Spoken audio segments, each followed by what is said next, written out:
Today I want to do an interesting video because based off of a question a friend asked me, and the question is pretty simple but difficult at the same time. And he asked me, he said, Emma, how does somebody build a better relationship with their father?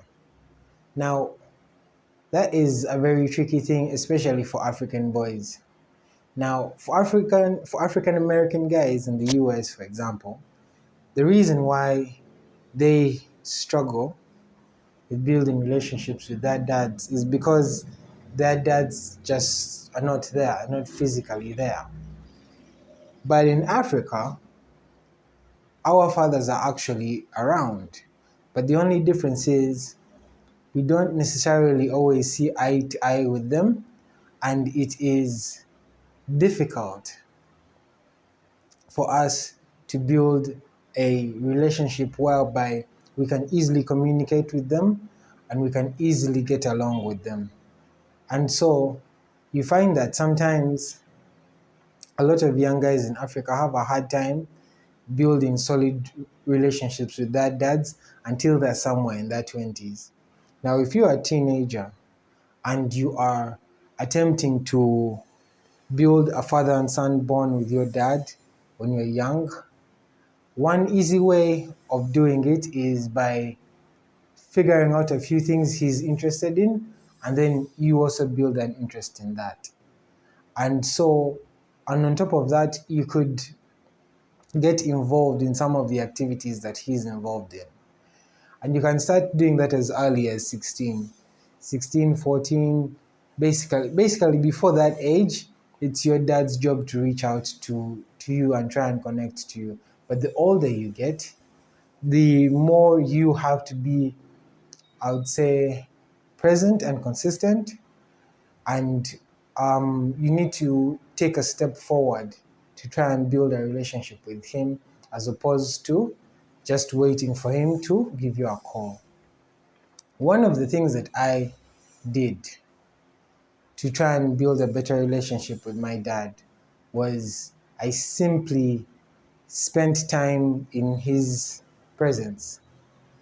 And one of the easy ways to do that was dinner time.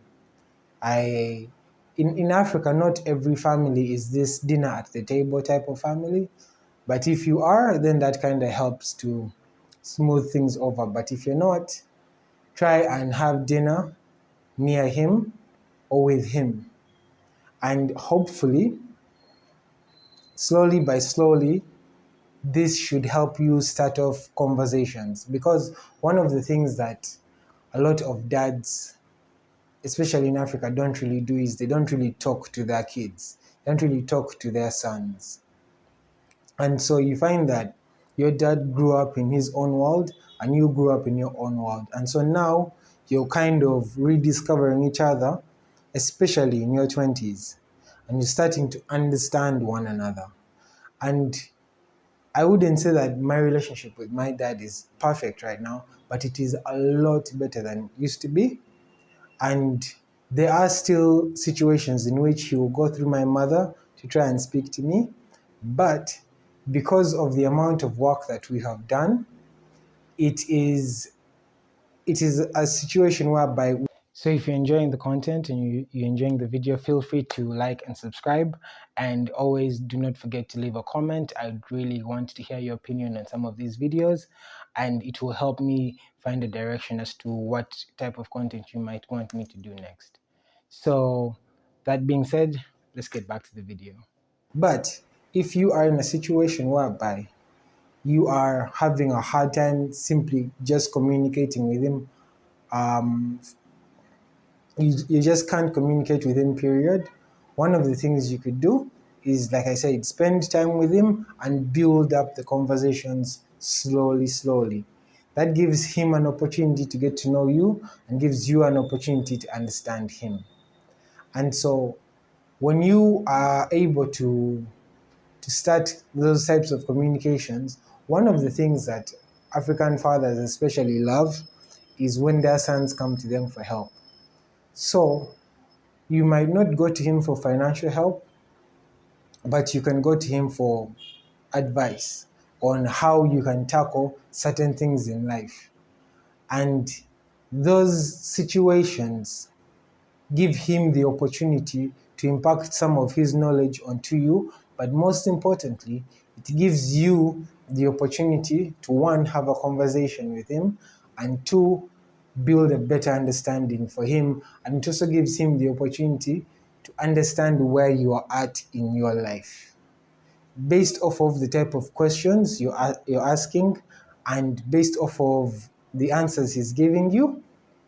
You both end up building an idea of each other's mental state, and from that point you can then start to guide the relationship in a direction that is comfortable for both of you.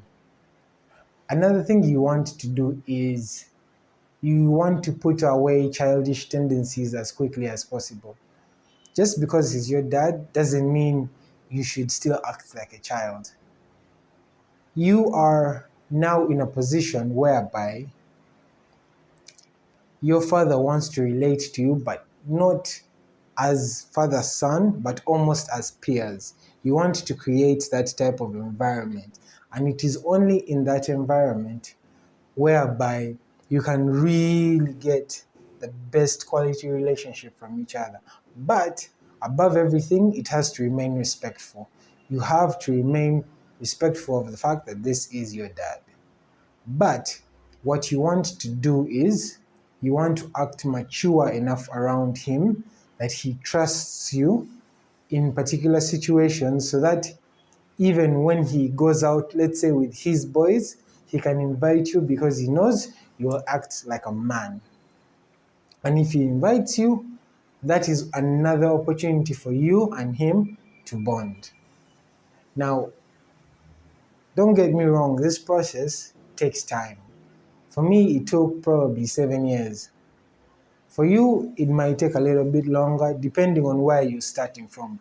For some guys, it might take a shorter period of time depending on, like I said, depending on where you're starting from. Because some of you guys might have very good relationships with your dads to begin with, but some of you guys might be starting from zero. And so it requires, one, patience on your side, and two, consistency. If he reaches out, use that as an opportunity to bond, but also create an environment whereby if you are busy, communicate that to him and give him the opportunity to respect your time and your boundaries. Because the one thing that builds male relationships is mutual respect and mutual understanding. And so you want to get to that point with even if it's your dad, you want to get to that point whereby as much as you respect him, he also respects you. Because if you respect him and he doesn't respect you, it's not going to be a very healthy relationship. It's going to be a very flawed relationship. And it will look like, from the outside, it will look like you're trying too much. And if you are trying too much, take an opportunity and step back. Now, this strategy can work for both your actual father, your stepfather, or even your father-in-law. So just to recap, I would say 1, be respectful. 2, be patient. 3, be consistent. And hopefully this will help you mold a better relationship with your dad. If you want me to do a part 2 to this, leave a comment, and hopefully the next video is a lot better than this one. But hope that helps. So that's my opinion. Feel free to let me know what you think in the comments.